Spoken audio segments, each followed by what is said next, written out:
లోక్సభ ఎన్నికల వేళ క్యాడర్ను సమాయత్తం చేసే చర్యల్లో భాగంగా కాంగ్రెస్ పార్టీ సభలు సమావేశాలు నిర్వహిస్తోంది.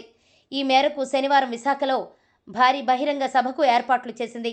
విశాఖలోని తృష్ణా మైదానంలో నిర్వహించనున్న బహిరంగ సభకు తెలంగాణ ముఖ్యమంత్రి యనుమల రేవంత్ రెడ్డి ముఖ్య అతిథిగా హాజరవుతున్నారు.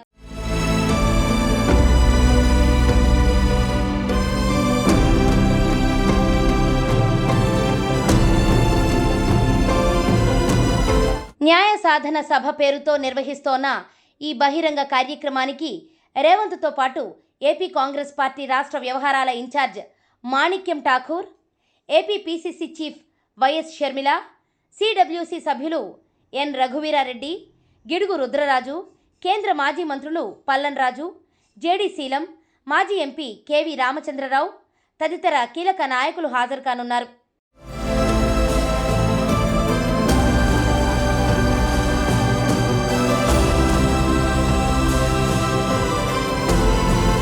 న్యాయ సాధన సభకు దాదాపు ఏర్పాట్లు పూర్తయ్యాయి.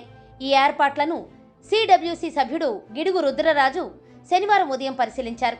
విశాఖ ఉక్కు పరిశ్రమ పరిరక్షణకు సంబంధించి కాంగ్రెస్ డిక్లరేషన్ను ఈ సభలో ప్రకటించనున్నారు.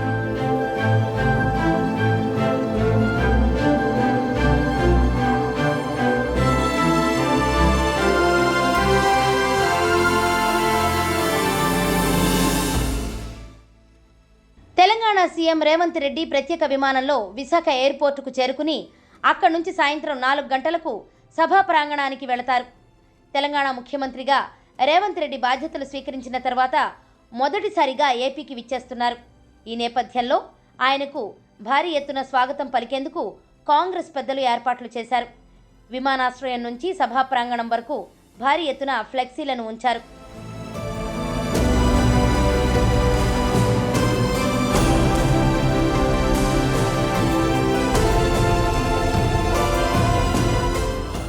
ఈ సభకు దాదాపు 70,000 మంది హాజరవుతారని అంచనా. ఈ మేరకు ఉత్తరాంధ్రలోని పార్టీ నేతలు, ఇన్ఛార్జీలకు బాధ్యతలను అప్పగించారు.